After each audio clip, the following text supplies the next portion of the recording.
Magandang araw mga kalungi Sniper 16. So today's vlog ay isa na namang letter ang ating babasahin mula kay Osang. Sa kusina ito naganap. Yan ang ating kwento for today's vlog, pero bago natin umpisahan, bago natin basahin, ay gusto ko lamang pong humingi ng favor na pakisubscribe ang ating channel at pakipindot ang ating tiny notification bell para ma-update po kayo pag meron po tayong mga new upload videos.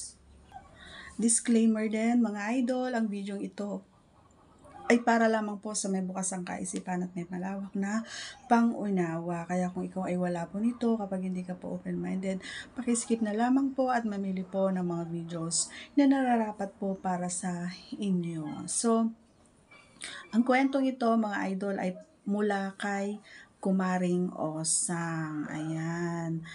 Magandang araw sa iyo, Lonely Sniper, at sa iyong mga manonood. Sana ay magustuhan nila ang aking kwento. Mag-uumpisa nga ang aking kwento sa aking paglalakbay. Ayan. Mula nung ako ay bata, ay hindi ko naranasan ang mga bagay na nararanasan ng mga bata, lalong-lalo na sa aming kapitbahay na sobrang yaman. Kaya naisip ko na mga ibang bansa. Ako nga ay ng ibang bansa papuntang Hong Kong. Sa edad 22 ay napalayo na ako sa aking mga magulang dahil gusto ko na mabigyan sila ng magandang kinabukasan.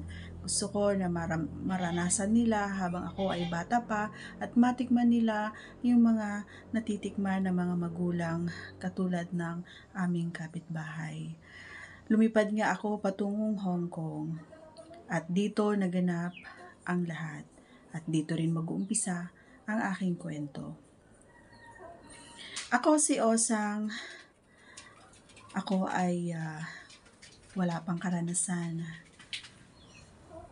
No boyfriend since birth, ika nga. Pero sa pagtatrabaho ko dito sa Hong Kong, ay dito ko naranasan ang hirap. Kulang sa tulog, kulang sa kain, minsan walang pahinga. Dire-diretso ang aking trabaho. Para sa aking pamilya, hindi ko iniinda ang puyat at pagod araw-araw.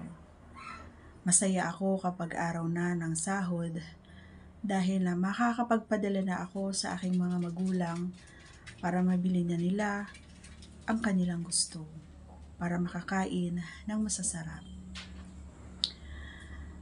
Sabi ko sa aking sarili, kung may manliligaw sa akin dito sa Hong Kong ay susubukan ko. Nangyari nga iyon, Lonely Sniper.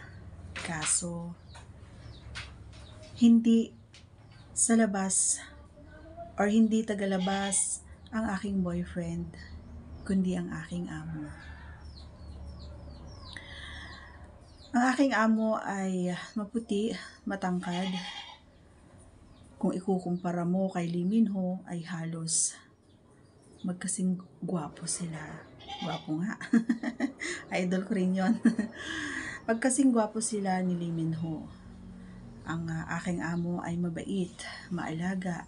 Lagi niya akong tinatanong kung kumain na ba daw ako. Wala lagi ang asawa ng aking amo dahil teacher ito sa Hong Kong. Ang aking amo naman ay tanghali na akong pumasok. Kaya laging kaming dalawa ang naiiwan sa bahay. Wala pa silang anak, kaya bata pa ang aking amo.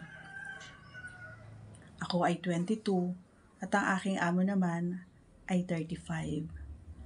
Pero hindi halata sa kanya ang kanyang edad. Araw-araw ay pinagluluto ko ang aking amo ng kanyang almusal. Kung ano yung sasabihin niya ay hindi ng aking niluluto. Pero minsan sinasabihan niya ako na wag na akong magluto dahil mag-order na lamang siya sa labas. Ganon siya kabait sa akin. Laking pagtataka ko kasi yung dating pinalitan ko dito ay hindi naman daw niya ginagawa ito. Isang araw ay naghuhugas ako sa kusina. Biglang dumating ang aking amo at niyakap ako. At sinabi niya ang kanyang nararamdaman. Nauna pa lang daw na nakita niya ako, pagkasundo sa airport ay iba na daw ang kanyang naramdaman sa akin. Hindi naman sa nagmamayabang lonely sniper. Matangkad ako, maputi, mahaba ang aking mga buhok, at malalaki ang aking hinaharap. Pati na rin ang aking likuran. Kasi nga, sabi ko nga wala akong karanasan, wala akong naging boyfriend simulat sa pool. Habang nakayakap at bumubulong ang aking amo ay takot ang aking naramdaman. Takot na tila ba'y ito yung nababalitaan ko sa TV nung ako ay hindi pa nakakapag-abroad. Yung mga amo na may ginagawa sa kanilang mga katulong. Pero habang kinakausap ako ng amo ko ay naging maayos ang lahat dahil sa totoo lang, nagdalawang linggo ako sa bahay nila ay habang ako ang nagbibigay ng agahan, tanghalian at hapunan niya ay nagugustuhan ko ang aking amo na alam ko bawal ito. Kaya pinilit kong alisin sa isipan ko na huwag magkagusto sa kanya. At dito nga sa kusina ay niyakap nga ako ng aking amo. Pagkayakap niya sa akin ay nasagi niya ang aking dibdib. Pagkasagi niya ay hinawakan niya ito. Ang aking uniform ay di botones. Inalis niya ang pang-itaas na botones ng aking uniform. At doon, nahawakan niya ang matigas at tayong-tayong utong ko. At yung isa naman niyang mga kamay ay nakapasok sa loob ng andis ko. Habang nakapasok ang mga daliri ng aking amo sa aking loob ng aking andis, ay napapaiktad ako sa sarap ng ginagawa niya. Nilalabas-masok niya ang kanyang mga daliri sa aking pechay. Humarap ako sa aking amo at hinalikan ako ng aking amo mula labi hanggang sa aking dibdib. Hindi ko na nga naiwasan ang aking pag-ungol lonely sniper. Nagustuhan ko, nasa harapan ako sa kanyang ginagawa. Habang akap-akap niya ako, ay unti-unti niyang inaalis ang mga botones ng uniform ko.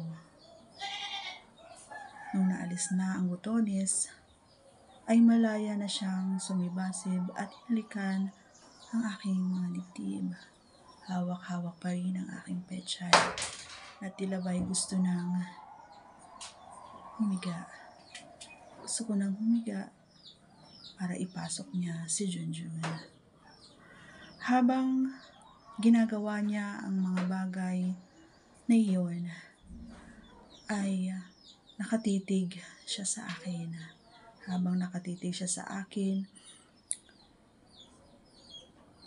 ay hindi ko na alam kung magsasalita ba ako, hihiyaw ba ako, uungol ba ako sa sarap ng ginagawa niya. Dahil nga naalis niya na ang botones, ay nag-umpisa na siyang susupihin ang aking utong. Wala akong ibang nasabi, kundi masarap ang kanyang ginagawa. At tinanong niya ako kung may nakagawa na ba daw sa akin ito. Umiling ako sa kanya. Hindi ako umimik, kundi umiling lamang. Dahil ang sabi niya, napakaganda daw ang aking Jesus. Ang ganda-ganda at ang kinis-kinis at tayong-tayo pa daw ang aking Jesus. Yan ang kanyang sinabi. Pagkatapos niya sipsipin ang aking utong,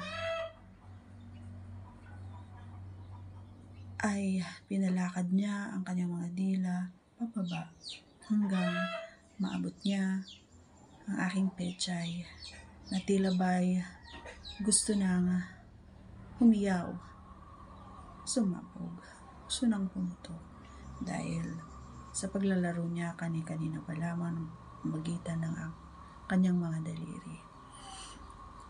Habang naglalamas-masok ang kanyang mga daliri sa aking pechay, ay bumaba siya rito at nilaro-laro ang aking mani. At doon na ako hindi nakapagpigil, Lonely Sniper. Pakiramdam ko ay may lumabas na. Lumabas na ang nektar ni Pechay. Pero hindi ko sinabi sa kanya. Pero alam ko na alam niya dahil habang kinakain niya ang aking pechay, ay nakita niya na may malapot, malagkit na puti mula rito. Pero hindi siya nagsayang, nilunok niya ito, Lonely Sniper. Kitang-kita ko, dalawa ng aking mata.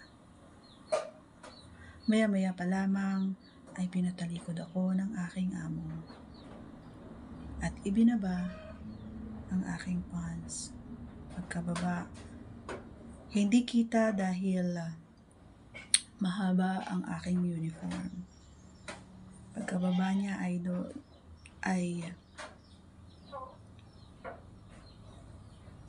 tila ba nagmamadali na siyang ipasok si Junjun. Pagkapasok niya ay ramdam ko ang matigas at mainit. Pero napaiktad ako, Lonely Sniper. Katulad nga ng sinabi ko sa'yo, wala pa akong karanasan. At doon, sa kusina, naganap ang una kong karanasan. Marami ang lumabas. At ganun din sa aking amo. Nakita niya at nalaman niya na siya ang nakauna sa akin. Niyakap niya ako ng mahigpit nung natapos na siya at nangako siya na hindi niya ako pababayaan. Kahit na matapos ang aking kontrata, ay hindi niya ako iiwan at pababayaan. Araw-araw ginagawa namin ang mga bagay na ito, minsan sa kusina, minsan sa kwarto ko. Mula noon ay hindi na ganoon kabigat ang aking trabaho sa bahay na yon dahil naging kakampi ko ang amo kong lalaki. Alam ko na masama at bawal ito, pero hindi ko napigilan ang aking sarili na mahalin ng lalo at sobra ang aking amo. Umuwi ako sa Pilipinas. At katulad nga ng pangako ng aking amo, ay sinundan niya ako rito nang hindi alam ng amo kong babae. Pinapasyal-pasyalan na lamang niya ako every 6 months sa Pilipinas. Hanggang ngayon, Lonely Sniper, ay kami pa rin ng aking amo, lalaki. At nangako siya na hindi na raw ako aalis pa ng ibang bansa at magninegosyo na lamang ako dito sa Pilipinas. Hanggang dito na lamang ang aking kwento, Lonely Sniper. Maraming salamat sa iyong tiyagang pagbabasa. Thank you so much, Osang, ayan, sa iyong napakagandang kwento. Napakaganda at napaka-exciting. Charot. Hindi. Pero alam natin, gaya ng sinabi mo, alam mo naman na masama at bawal. Pero nandyan na yan. Ayan, sabi ko nga, sa lahat ng mga videos ko, kung saan ka masaya, walang sino mang tao ang makakapigil sa iyo. Basta masaya ka. Kasi ganun ako. Basta masaya ako, ginagawa ko. So, yun. Once again, sa mga bago pa lamang po sa ating channel, please don't forget to subscribe and click our tiny notification bell para ma-update po kayo pag meron po tayo mga new upload videos. See you on our next vlog. God bless everyone. Bye!